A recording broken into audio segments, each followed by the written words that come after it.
So for my church and I and all of us that were really involved and is involved with Christ, and we really cared at that time, we cared. We cried like nobody's business. People in Africa, Jamaica, England, London, people all around the world. No, Felicia, hang in there, Felicia. We love you. Hang in there. And the whole time she's out doing her thing. You know what I'm saying? Some guy said he put his fist all the way through her vagina, all the way up to her elbow. And then these same people got back on my live and said, Pastor, I don't want no problems with you. I know you're very well connected. I know you really have people out here. I'm sorry. I don't want to wreck with you. I said, I appreciate it. I said, but you're not a part of my ministry, and I don't, we don't have nothing to talk about. You fucked me up in the greatest way. You know what I mean? I can't respect that. But I will respect your apology. Leave it alone. Stay far the fuck away from me. You understand what I'm saying? Motherfucking glass is crooked.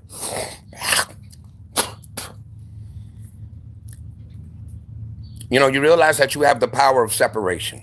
You see what I mean? And as long as I allow or permit or accept that bullshit in my life, that's clutter, confusion, disturbance. It's a hindrance, derailment. I'm not going to be persecuted. You see what I'm saying? By a devil. You left God for the devil. You left me for multiple men in fentanyl. Now, I called the motherfucking hospitals looking for her. And one of the hospitals says, we have record that she was in UC Davis. That's Stockton Boulevard. So I'm saying, what the hell? What's she doing in Stockton Boulevard? She told me before, she ran out there. She was with a lady she met, and they was getting ready to go prostitute themselves. She said, but she never did it. You see, when you're thinking about these things over and over and over, eventually it'll happen. You're giving birth to death. Your thoughts is consumed by the devil and not consumed with righteousness. Especially since you were 16 years old, all you ever wanted to do was smoke fentanyl. Your daddy buying you Ouija boards, tarot cards, and a voodoo doll. Her ex-husband and his dad were doing exorcisms on his mom and his wife. So, you got these spirits, and when you're sucking dick, that semen, the spirit of the semen, is now inside of you. When you kiss a person, the saliva, that is a spirit of that person, or many spirits, lesions, that are now in you. We don't really think about protecting our souls or protecting our spirits. We don't think about protecting our life. We'll run to the devil, but we won't run to God. So what the fuck I need to hang out with anybody for or be with anybody when I'm living alone and I'm enjoying my life alone and I'm protected and I'm safe? There was a female that says, Pastor, come to our church and come praise and worship with us. I said, why would I need to do that when I'm praising and worshiping God right now in front of a many multitude?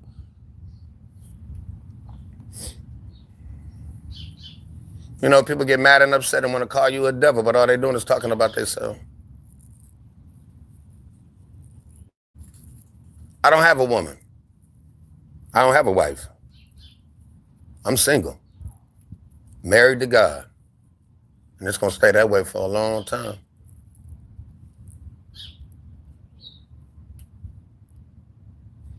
I done gave too much hope. I done gave too much faith in relationships. And I already have the greatest one. My hope, my faith is in love. And what are the three? The most abide in God? Love, faith, and hope. What is our church called? Love, Faith, Ministry. You see, we stand in love, operate in love, and we walk by faith and not by sight. And we hope in the ministry.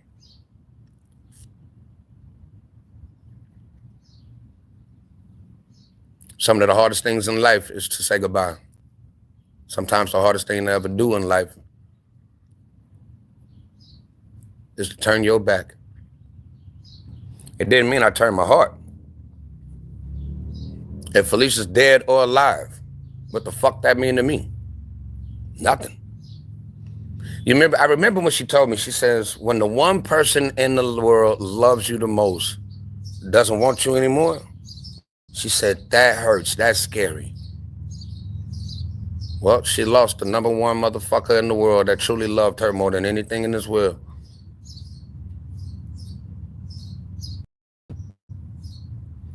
You see, I'm not out here having sex with women. You see what I mean? So if she was to come back to me, the only way she could have came back to me is if she was faithful to God. And that's why God allowed me to find her all the times that I did, every 59 time. 58, but she left me on this 59th time. I don't know where the hell she is. I don't know where she could be. All I know is dudes is raping her, having sex with her, put her in a swing in a dookie diaper and have her swinging over rituals and satanicism. She chose that shit. That's her life. You know, the worst thing you could ever do in life is say, fuck it. You'll regret it one day. You will regret it one day. So for me, I'm saying, I love it. And I'm going to continue to keep rocking with God, continue to do this ministry. I have a job to do. We're in the we're in the soul-saving business. I'm here to save souls.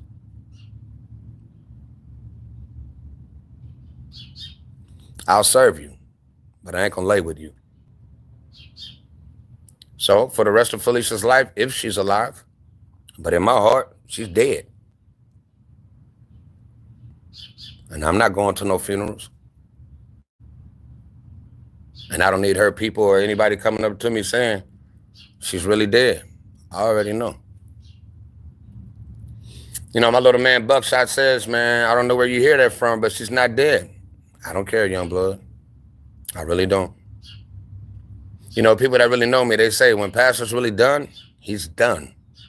When he don't ever want to see you again, he means that. Yesterday, I had a guy pull up and he was like, Pastor Avery. And I looked and I said, nah, man, keep going. I told you, I don't ever want to talk to you. He dropped his head and rolled off. I know right now he's still thinking about that right now. And he's like, damn. You know, like the one thing you don't want to do is lose Pastor Avery. You know what I mean? Like, that's a great man, a loving man, man. That guy serves every day, all day. He don't bother nobody, man. He just is who he is. I'm just the realest. So going back in reference to the dreams, I keep dreaming about Kirsten. And I'm like, Father God, why isn't it Felicia? You know, she's dead. But I keep dreaming about Kirsten, man. And I'm like, why you got her popping up in my dreams right now? You know, like, why am I dreaming about her? And I'm not trying to get in touch with that little lady. You know what I mean? She got her man, or maybe she's single. I don't know. She might be married. I don't know. That ain't my business. But why am I dreaming about her? You know what I'm saying? And in these dreams, every night for the last 3 weeks, almost a month, and then periodically before that, but like for the last 3 months, a month, man, every night I'm having dreams about her. I'm like, what is this about? What are you saying? I remember talking to one of the ladies on the live, right? And she said it. She says, my husband and I were separated for 12 years. And we both matured. We both had grown. And God brought us back together. And we've been together now for the last 7, 8 years, she said, something like that. And I was like, whoa. I said, how long were y'all together before y'all had the 12-year separation? She was like, 8 years.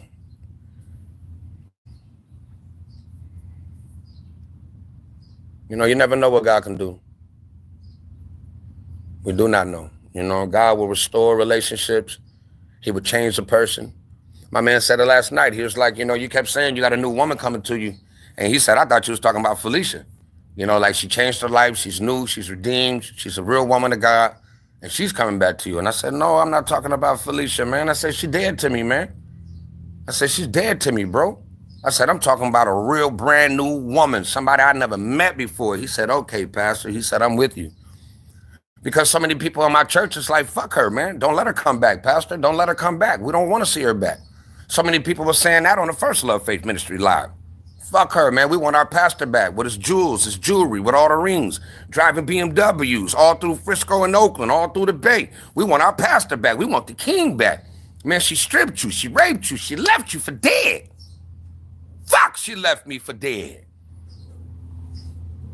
You know, our anniversary was Valentine's Day, and she left me the next day.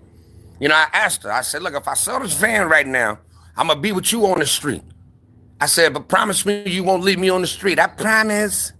Fuck them promises, man. Fuck them empty promises, man. Shit. She ain't never loved nobody in her motherfucking life. But she loved the devil. You see, I see what she runs to every time. Her daddy, her husband, the devil. And how the fuck you just let a stranger fuck you and rape you? Multiple strangers, and they all devil lovers.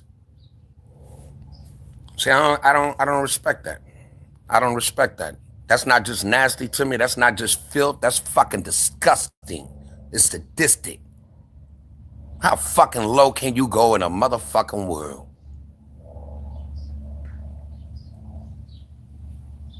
Yeah, not me, baby. You see, I have self-worth, self-respect, dignity and class, poise and pizzazz. I love myself. And I don't want spirits of the devil in me when I'm kicking spirits of the devil out of me. You know, I was Felicia's first. She came to me as a 28-year-old virgin. I thought she was an angel. I really did. I really thought I had the greatest woman in the world. She graduated Bible college like myself. She was a missionary, right? And then one day she told me, I hate being a missionary. Get away from me, devil. You know what I'm saying? Get away from me, devil. Yeah, that broke my heart. No lie. I won't ever forget hearing those words. And like I said, her family never gave a fuck. Shit, they don't even love God. I remember her dad said, you know Jesus all your life. He talking about the devil. He didn't say Emmanuel, Christ the Messiah.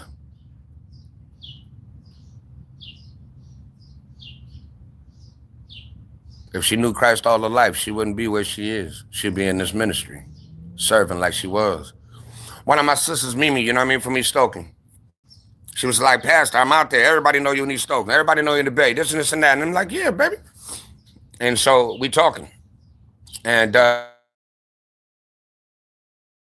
glowing. And she's like, damn, girl, you really glowing. You looking good. And I think that's when she was at the highest height of being God's daughter, Christ's daughter. She was fighting her greatest fight. You know, she fasted 40 days, 20 days she fasted. No food, no nothing, just water. And then she ate on the 21st day and she fasted another 20 days. I said, shit, I got a Proverbs woman. I said, I could work with this, let's go. So then I jumped in on a fast. You know, I'll go a week, 2 weeks, 3 weeks, a month. You know, and we just keep it up, we just keep doing it. Watching God bless and be a blessing in our lives. That wasn't good enough for her. That wasn't good enough at all. It is what it is, man.